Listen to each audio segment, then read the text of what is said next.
I'm Alan Wilson. I'm now lecturer in ethics at the University of Bristol in the UK. But my connection with the Beacon Project is that I was one of the philosophy postdoctoral researchers here for a year. And I was fortunate enough to work on a series of different papers, all within the general theme of the morally exceptional, moral virtue, and supererogation.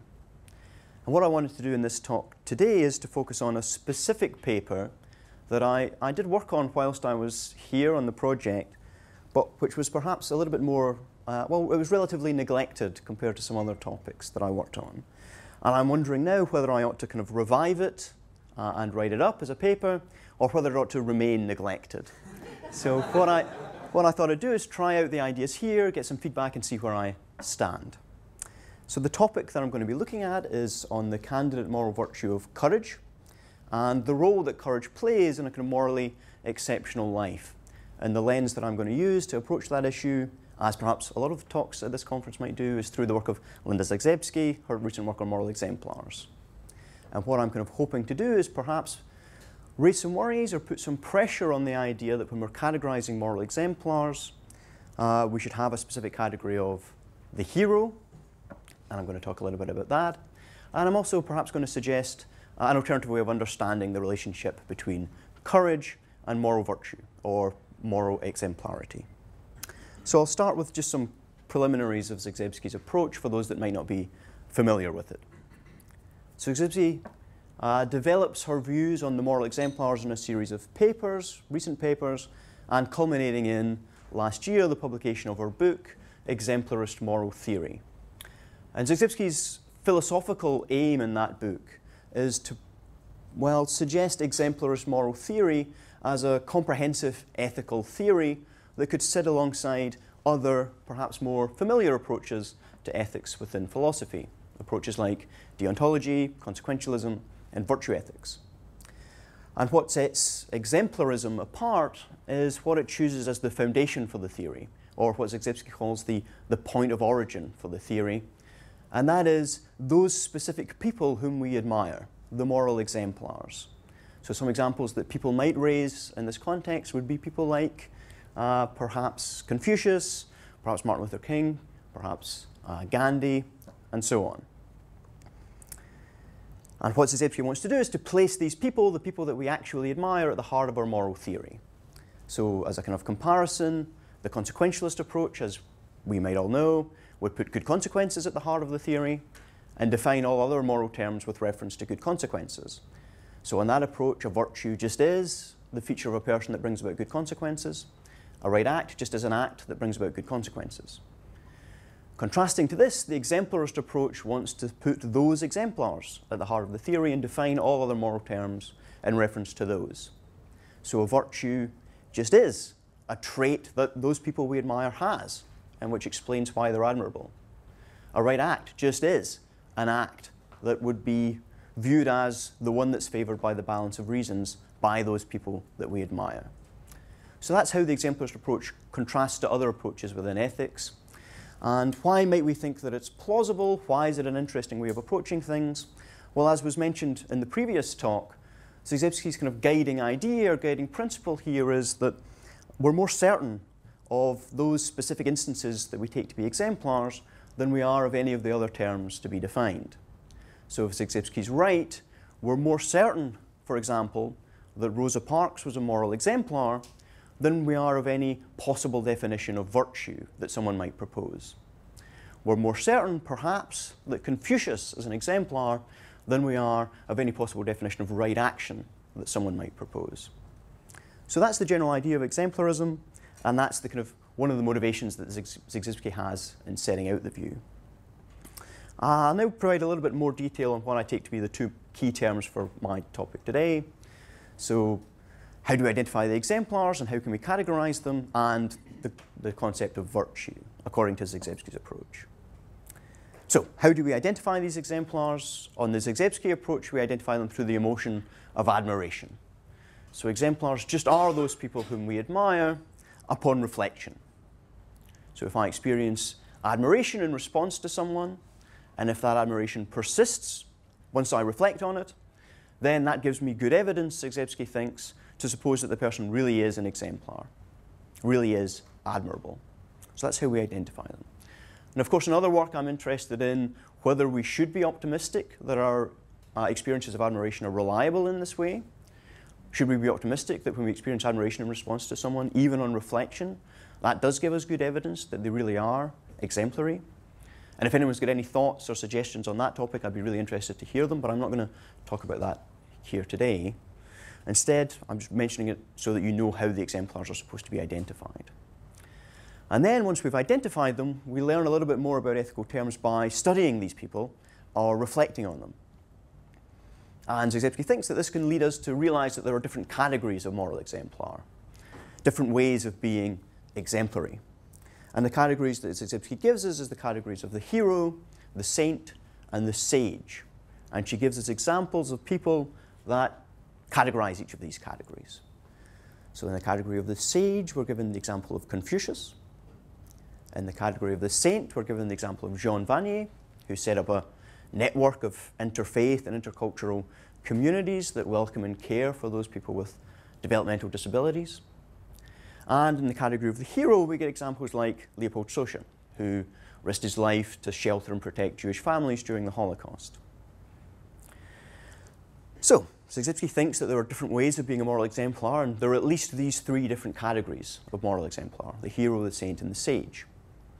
And again, we can learn more about ethics by reflecting on these people. Zagzebski thinks one of the things that will emerge once we reflect and study these people is that what makes them admirable are deeper psychological features, in particular, their possession of virtues. And the way in which we then categorize them into different categories is by seeing which specific virtue is kind of primarily responsible for their admirability. So in the case of the sage, the specific virtue is wisdom. In the case of the saint, the specific virtue is charity or compassion. And in the case of the hero, which is going to be my focus here, the specific virtue is courage. So in Zagzebski's terms, each category is dominated by a specific virtue. Wisdom for the sage, charity for the saint, and courage for the hero. So that's the first thing that I want to get on the board so that I can then do some work with it. The next thing is, can we get a bit clearer on what the virtues are actually like?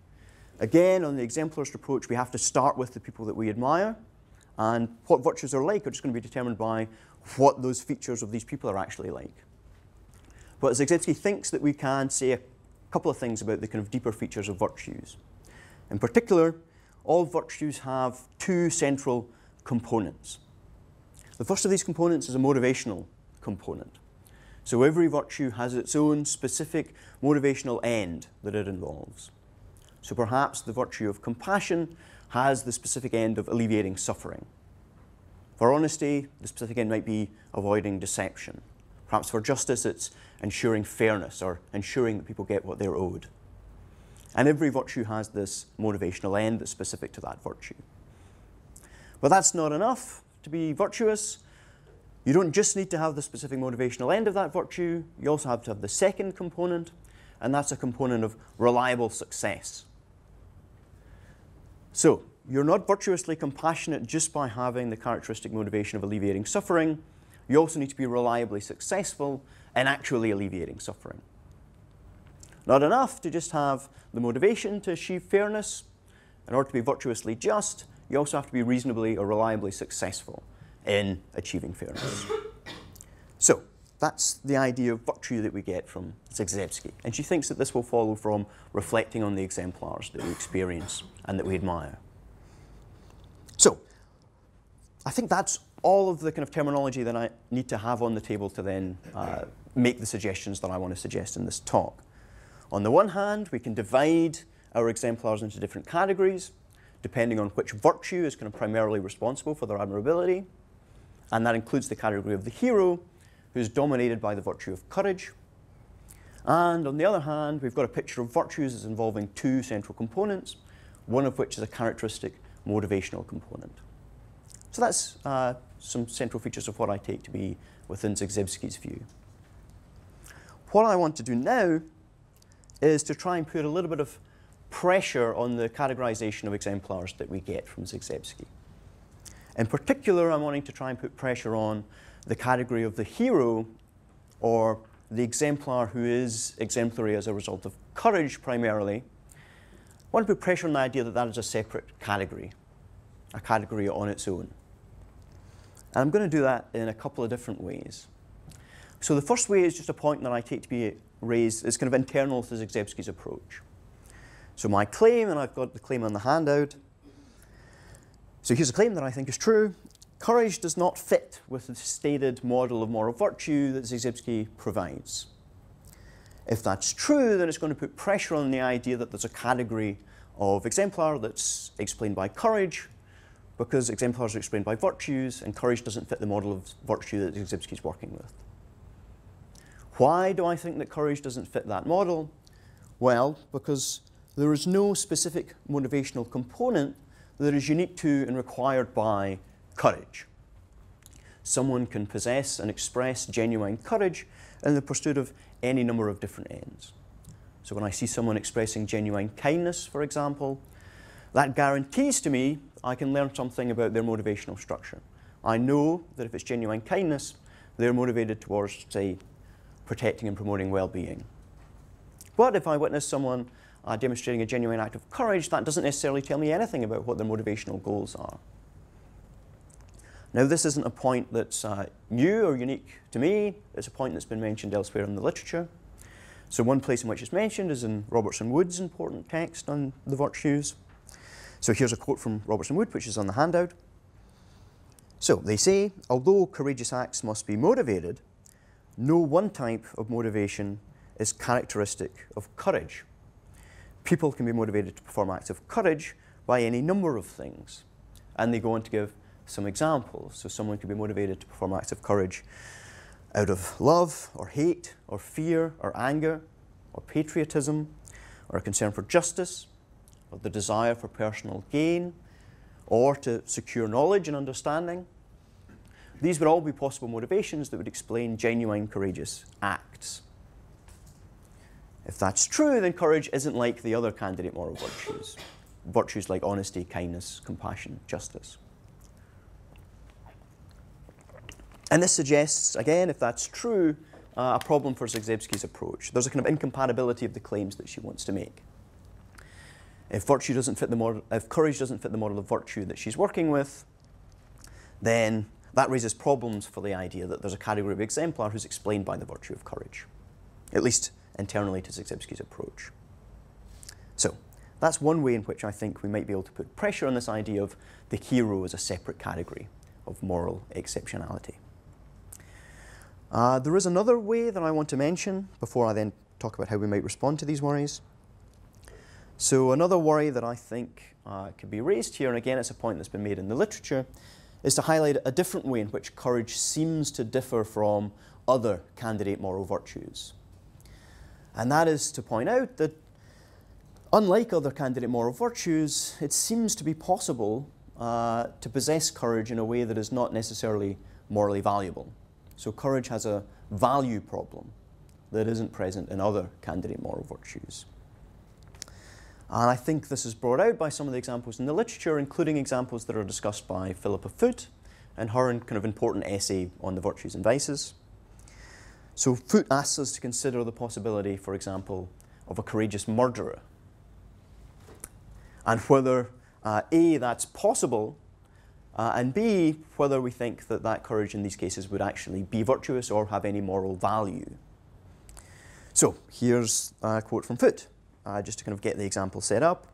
She asks us to, quote, suppose, for instance, that a sordid murder were in question, say a murder done for gain or to get an inconvenient person out of the way, but that the murder had to be done in alarming circumstances or in the face of real danger. So in response to cases like this, and perhaps other cases, so the courageous burglar and so on, we're kind of asked to reflect on, could this potentially be an example of genuine courage? And if so, is it a case of moral value? Is there any moral value here? And I'm sympathetic to Foot's suggestion that in these cases, we ought not to deny that these people are genuinely courageous, they have courage, but we ought to deny the moral value of the courage in these cases. And I'm not sure it makes much of a difference whether we explain what's going on here as either courage not being a virtue in these instances, or, as Foot suggests, courage not acting as a virtue in these instances. So even if it remains a virtue, it's not acting as a virtue in these instances. The important point, I guess, here is that these are examples perhaps where courage has no moral value.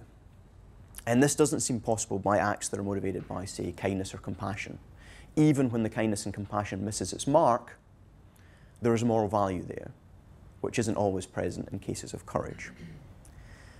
And again, if courage isn't always morally valuable, I think this places pressure on the idea that we should have a category of exemplar whose value is explained primarily by courage. Because these examples suggest that courage is not enough to be morally valuable. It's not enough for a person to count as morally exceptional. Something more is required. So those are two different ways, I think, of trying to put pressure on the idea that we've got a category of moral exemplar who is explained by courage rather than by something else. And then, of course, in a longer version of this talk, or indeed if I write this up in the paper, it's going to be important for me to consider some ways of responding to these two worries and why I think that those responses might not work. So how might those responses go? Well, take, of course, the first worry that I've raised, the claim that courage lacks a specific motivational component that other moral virtues have and that's required by Zagzebski's model. A couple of ways that you might respond to that. The most straightforward way being identify that motivational component that is unique to and required by courage. If we could do this, then the problem evaporates. There's just no problem here. And of course, if people were able and willing to suggest some candidates for what that specific and unique motivational component of courage might be, then that would be great, and we can talk about that in the Q&A. But I take it that's one of the most straightforward moves that you need to make in order to respond to that worry. And I'd be interested if people have got any ideas of how that move could go. As far as the other worry goes, this worry that courage is not always morally valuable, unlike other virtues like compassion and kindness, how might responses to that worry go? Well, the kind of straightforward response here would be to deny that the courage of the murderer is genuine courage. To deny that the courage of the burglar is genuine courage. It's something else. Rashness or recklessness. And I take it that that might be a kind of broadly Aristotelian approach, for example. Something else is required for genuine courage that's lacking in the cases of the murderer, say. And again, I think that going down that route raises problems of its own, and I'd have something to say about that in a kind of longer version of this talk. But again, if you think that that's the way to go, ask me about it in the Q&A and we can have a discussion. But for now, rather than think about how people might respond to my kind of negative thoughts, I wanted to, well, use my remaining time to say something kind of what I take to be constructive or positive. So, if these two worries work, what have I achieved, or what has been achieved? We put pressure on the idea that the hero is a separate category, that being courageous is one way of being, one primary way of being a moral exemplar. How then can we make progress in thinking about how courage actually does relate to being a moral exemplar, if it's not its own unique way of being a moral exemplar? Well, at this point, I think we need to take a step back and think just more generally about what's involved in being courageous. Maybe we should have done that at the very start, of course. So let's take a step back and think about what's involved in being courageous. And there are a couple of things that we need to have in mind here. A couple of kind of initial points to keep in mind if we're going to say anything about what courage involves. So here's one point that I think has to be kept in mind when we're talking about courage.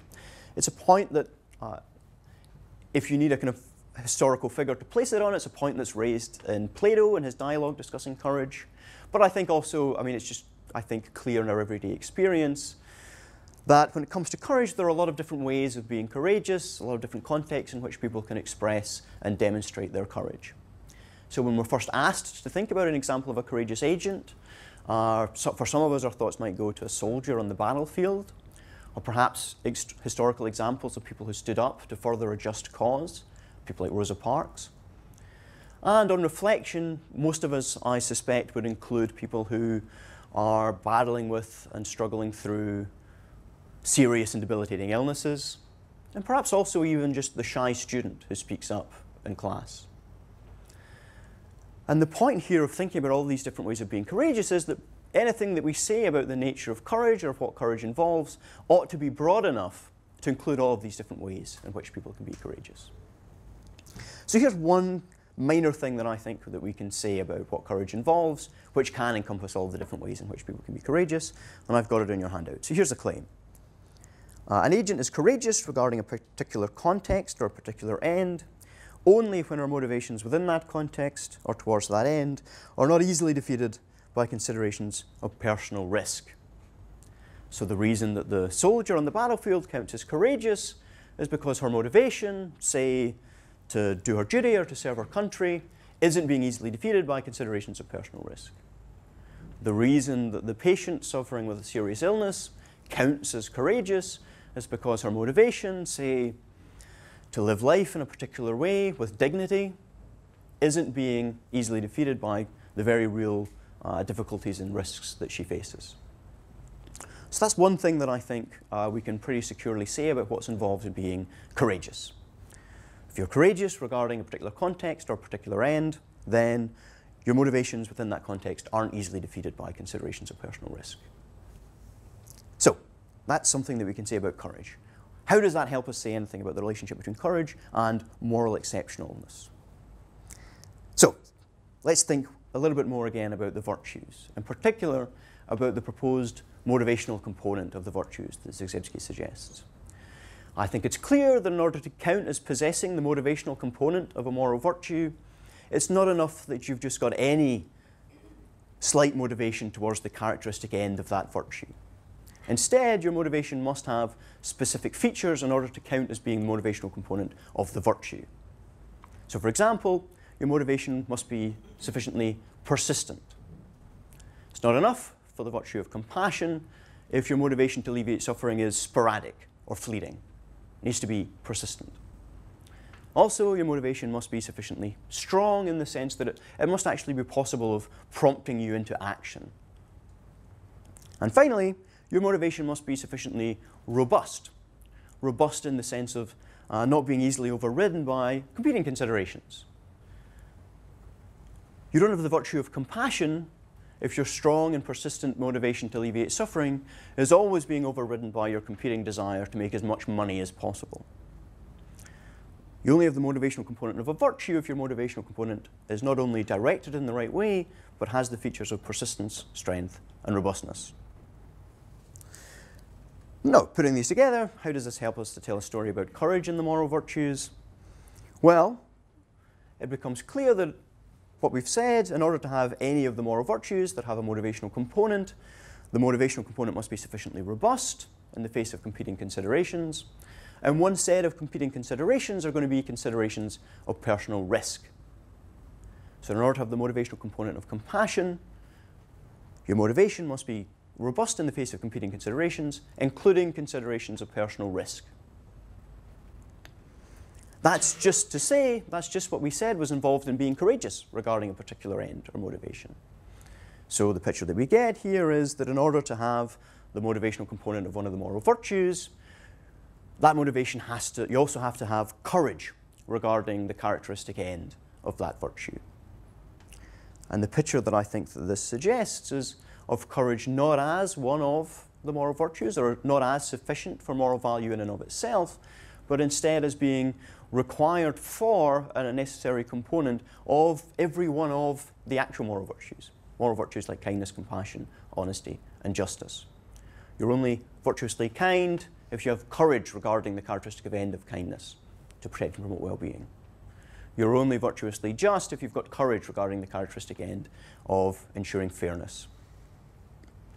And this leaves open the possibility of having courage regarding ends that are not the characteristic ends of moral virtue. In those cases, I think courage won't have moral value. In some cases, the moral value of that courage will be neutral, if it's a neutral end.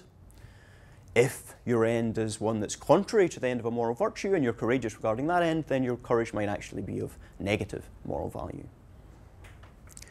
And that's the picture of the relationship between courage and the virtues that I think I want to explore. This idea of courage as being not alongside the virtues, but as an enabler for virtue and required for virtue. And in one sense, this might be thought as downplaying the value of courage. Courage isn't its own specific way of being a moral exemplar, but also in another way it might be that it raises up the value of courage without going full into the unity of virtues picture and saying that you need all of the virtues in order to have any. I am suggesting that you do need to have specific forms of courage in order to have any of the corresponding moral virtues. So there's one way at least in which this raises up the value of courage as well. What does it say as far as implications for Zagzebski's picture? Well, I would suggest amending the categories of moral exemplars that Zagzebski suggests. Rather than having the hero as a particular category on its own right, we should accept that actually, in Zagzebski's terms, all moral exemplars need to be heroes. Now, that's not to say that I would jettison the specific examples of heroes that Zagzebski gives, but rather I think they need to be recategorized. The reason that Leopold Sosha is an exemplar isn't primarily explained by his courage, it's explained by the compassion, what he was doing when he was saving these people. These weren't just heroes, and they weren't just saints. These are heroic saints, to use Zagzebski's terms. And indeed, any other category of exemplar that we come up with is going to have to be heroic in these ways.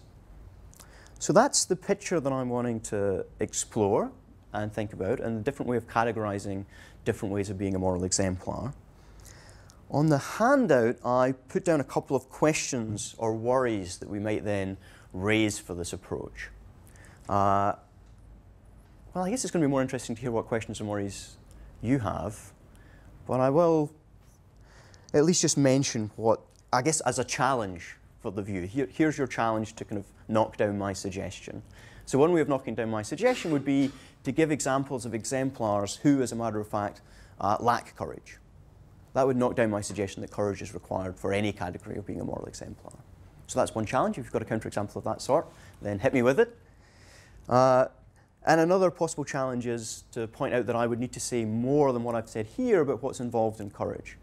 And one motivation for thinking that I need to do that is so that I can make a distinction between courage and related traits, like recklessness or rashness.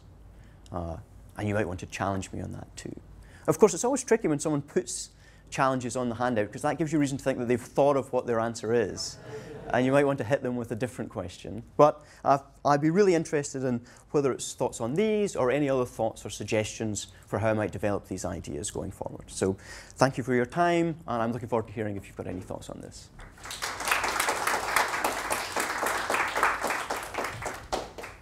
Okay, we're going to do the hands. We'll start here, and then everyone else keep your hands up.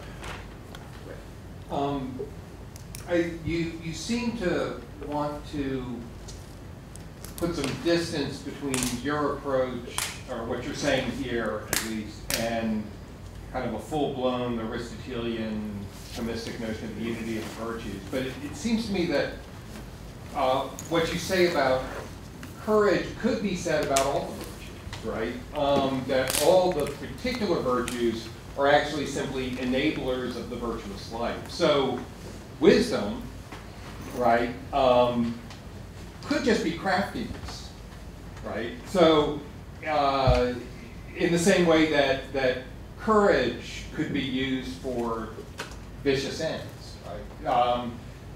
Even sanctity, even compassion could be just a kind of a pusillanimous patheticness, right? You know, feeling people's pain, but not having the persistence to do anything about it. So, I mean, at least it seems to me that if you follow out the logic of your argument with regard to courage and think about the other virtues in those terms, you actually do end up with something more like Aristotle's notion of the unity of the virtues. That you actually do need, that all of the particular virtues are simply enablers of the one virtuous life. And I think it's interesting that Aristotle doesn't give us a kind of an array of different sorts of exemplars the way that Zagzebski does, right? You just have the magnanimous man, right, who possesses all the virtues. And as a kind of a little codicil here, it seems to me that you could maybe rescue Zagzebski's array of exemplars by simply saying, not that these exemplars possess that one virtue, but that in their virtuous life, that for the, say, the hero, it's courage that catches our attention, not that they only possess courage. or for the sage that it's their wisdom or their prudence that catches our attention, but not that they only possess that virtue. So it seems to me that her kind of array of exemplars could be seen as enriching an Aristotelian account of the unity of the virtues rather than undermining it. So how do you see, I mean, do you think what you say about courage could apply to the other virtues, or do you think courage is distinctive in being an enabler rather than itself really a virtue? Yeah, thanks for the question. I think there was a couple of points there. So the first thing I need to say is that, just to make clear that, so Zagzebski kind of explicitly does suggest that the categories, exemplars that find themselves in the different categories, she doesn't mean to suggest that they only possess the virtue. So instead, the term that's used is that they're kind of dominated by that virtue. So I've interpreted that as saying that the kind of primary reason for their admirability and the reason that we admire them is explained by a specific virtue, where that's compatible with them also having some other virtues, though perhaps not all of them. So I guess I should say that. As far as whether I think the reasoning here about courage might lead to a kind of more full-blown unity of virtue thesis, so certainly my hope was that in this paper, at least, I'm not going to be going down that route. In that I don't want to either be supporting it or denying it. So it would actually, I think it would be a problem for me if the exact same reasoning did apply to all of the other virtues. Because I want people to be able to agree with me on this without agreeing to the kind of more controversial full unity of the virtue thesis. As to whether this story could apply to other possible virtues, so in my PhD thesis, I did actually suggest that it could do. So this is kind of an old idea that I'm trying to revive now. And it might be that it applies to a specific class of virtues. So Robert Adams has this distinction between motivational virtues and structural virtues. And so the structural virtues might include things like, well, perhaps temperance, but also maybe patience. And I think that something similar might be said about those. It's what I've said about courage here. So they're required in order to have the virtuous motivational component of other virtues. But I don't think the same story applies to those virtues where we really can identify the characteristic motivational component of those. So I think you can have virtuous motivation towards, say, protecting and promoting well-being without also having a virtuous motivation towards achieving fairness. So you could have the virtue of kindness without having the virtue of justice. But for both, for the kind of stories that I've told here, you will need the relevant form of courage. And I guess it would be interesting if you would also need the relevant form of perhaps patience or temperance. So I don't want to go full-blown unity. And I'm hoping that the reasoning that I've set out here doesn't lead me down that path necessarily. But I do think this story might be able to told for some other virtues in addition to courage. And that's something that I'd be interested in thinking about. Thanks for your question. I have a three-part question, and I'll just spit out all three parts, and then you can deal with them. Oh, good. I'll just pick the one that I like the most. And the first part is, would you agree with the dictionary that the opposite of courage is cowardice?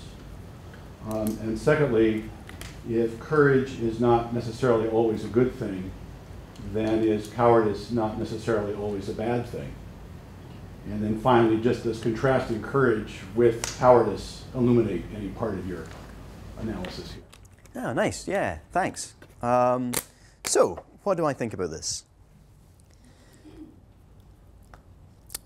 So I'll ease myself up to the bullet that I might need to bite. So here's one thing that I'm definitely okay with. So I take it that there are going to be ways of lacking courage which don't amount to cowardice. So you could be somewhere in between the two, I guess. And I think I'm definitely on board with the thought that it might be better to lack courage regarding certain ends.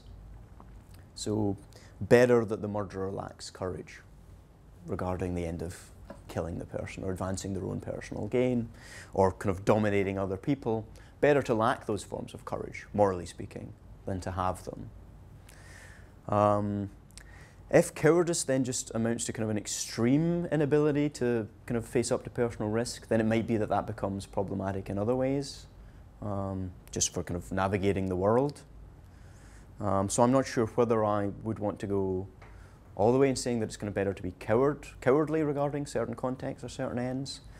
So I need to think about that, but I'm definitely on board with saying that it's better to lack courage regarding certain contexts or certain ends. On the question of whether cowardice is the only opposite of courage, or whether I'd want to kind of go down the route where there's also another so it's kind of the mean between two opposites, both cowardice and rashness.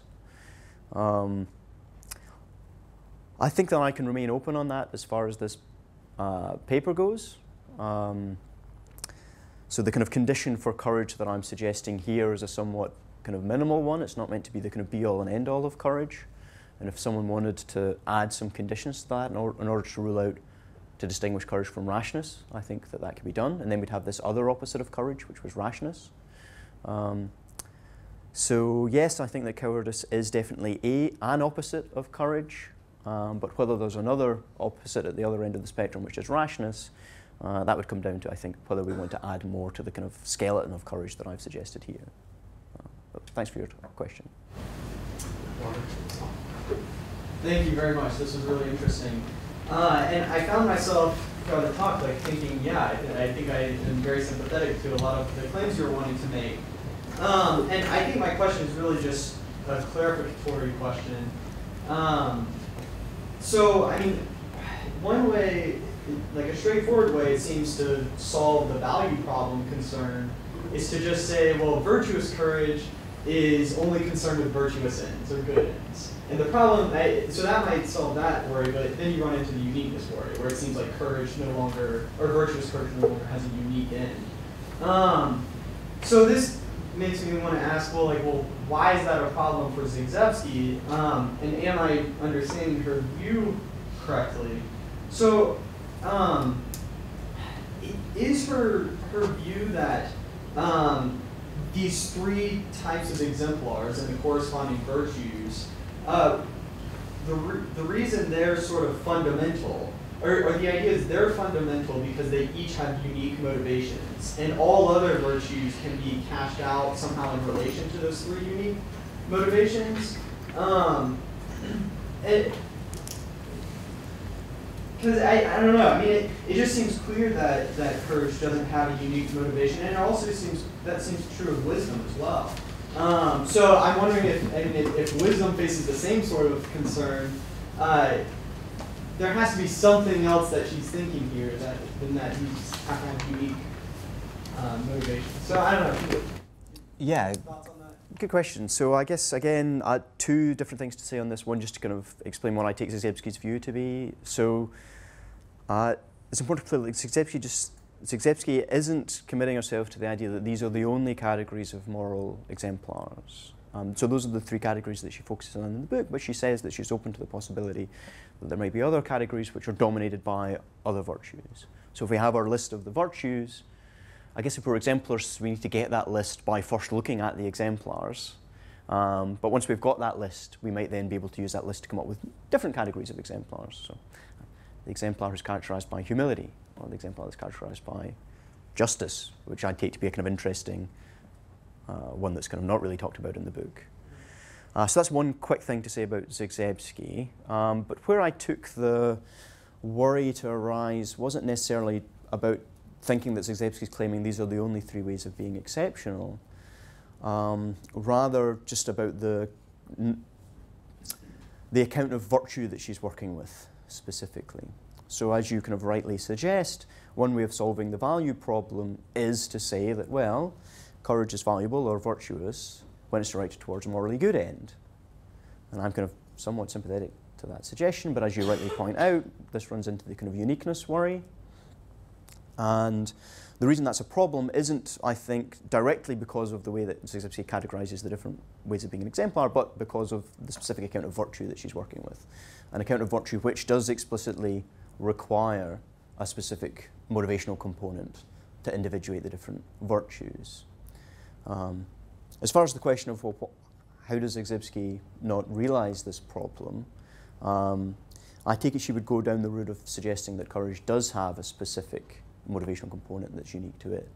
So in the earlier book, Virtues of the Mind, she discusses this and suggests that there might be some cases where we don't really have the terms to explain the motivational component of certain virtues, but it'll be in the case of courage, it'll be something to do with the emotions that are characteristic of courage. And I'm kind of sympathetic with Robertson Woods when they suggest that the reason we find it hard to talk about the specific characteristic motivation of courage is specifically because it's hard to pin down exactly what that would be, and that maybe that's evidence that it doesn't fit the picture. So I hope that was helpful in answering your question. Thank you. Okay. Thanks. So, a couple things, but I guess I'll just take up your invitation to try to lob a counterexample. It seems that, in a society that's relatively affluent and relatively safe, you can imagine people who are morally lucky enough to at least have the virtue of compassion, but lack the virtue of courage, and maybe have all the other virtues, whatever those are, too.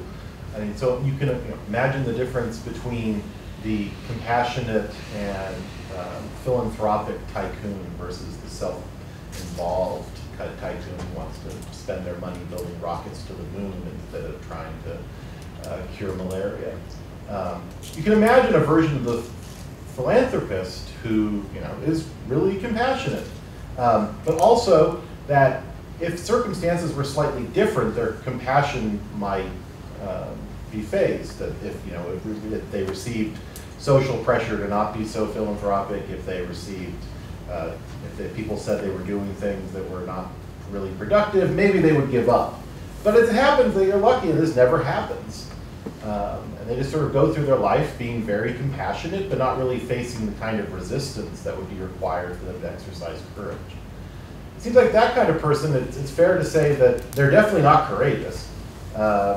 But it seems a little extreme to withhold the virtue of compassion for them just because there are circumstances that exist in another possible world that under which they wouldn't be compassionate. We certainly want to say that their compassion distinguishes them from the self-involved rocket man kind of tycoon. So what do you say about that kind of person who's I purport to be a counterexample? Yeah, thanks for the counterexample. I guess I need to think about what I want to say about this specific example. And I don't want this to come down to just a kind of clash of intuitions. I want to try and say something that might convince you, even if your initial intuition is that this person is virtuously compassionate, regardless of the lack of courage.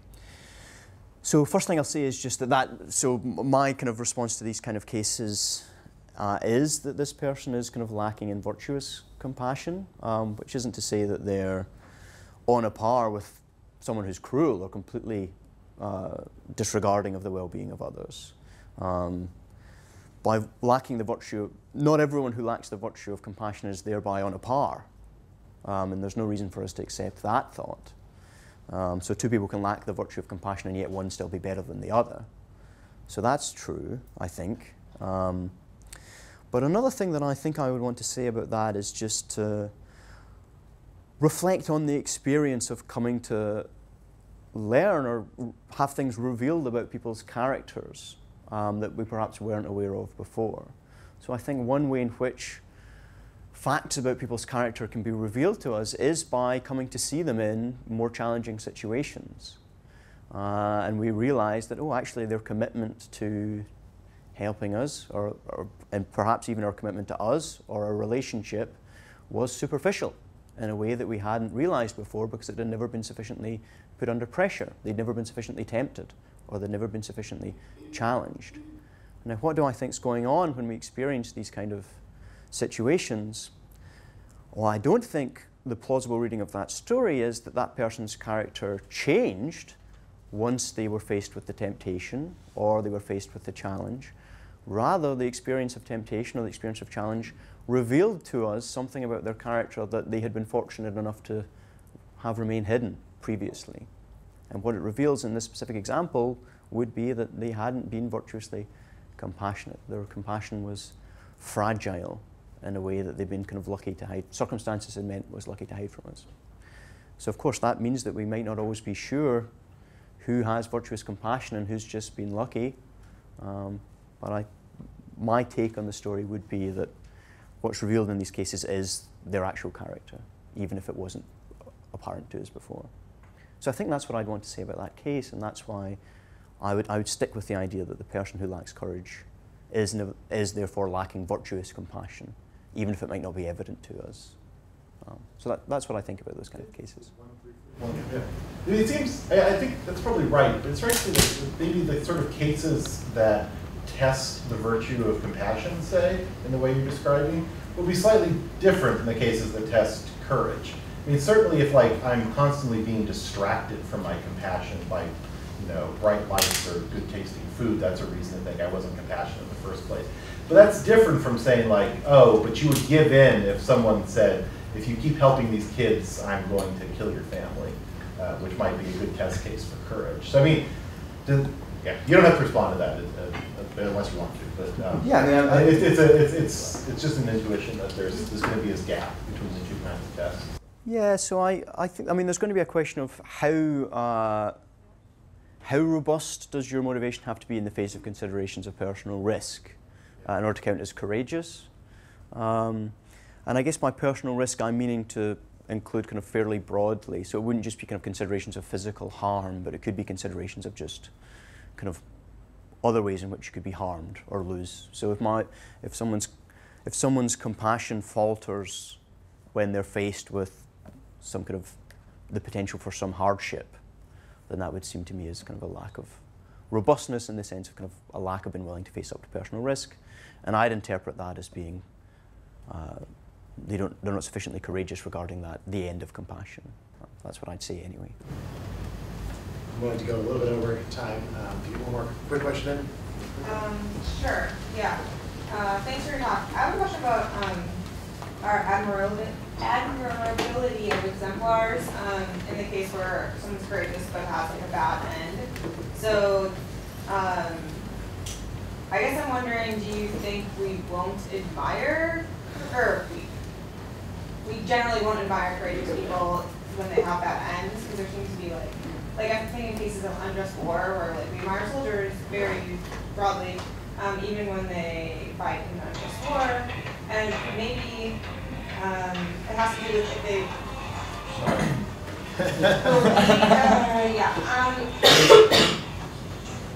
Right. So I'm wondering if it has to do with like whether it's their fault that they have the wrong end or not. So if it's like by no fault of their own, they're courageously fighting for an unjust cause, we still ought to admire their courage, or if we just shouldn't admire their courage if their end is objectively wrong no matter what. Nice. Yeah, good question. So I don't know whether to go the safer and say, here's what I think Zizewski would say, or actually commit myself to something. So, well, I'll commit myself to something. I think in response to these cases, I certainly feel that I can admire something in that case, even if my kind of overall impression of them is negative. There's something going on there that kind of strikes me as impressive, at least. Maybe the fact that I want to say impressive means that I'm backing away from calling it admirable. But even if I did want to go all in and say that there's something admirable there, I think it's going to be important to point out that for people like Zygzebski who are putting admiration at the heart of the theory, she's going to be on board with the idea that there are kind of different ways of admiring people and different targets that our admiration can take. And Zygzebski thinks that there are kind of, it's only the specific type, there's a specific type of admiration that she's got in mind when deciding who the moral exemplars are. And that leaves us with the scope of saying that there might be people who we admire, but who don't thereby get on the list of the moral exemplars. I'm not sure what Zygzebski would say about the specific case that you mentioned, because I think that she might just want to say that that person isn't courageous, whereby I think that they are. But the fact that the theory has room for the possibility of people being admirable in a different way, which doesn't imply they're being moral exemplars, I think could give us scope for just using that here. So we could accept that they're admirable, but then just make the claim that the admiration in that case is different from the type of admiration that people like Zygzebski are working with. So that'd be a different way of going. Okay, thanks everyone.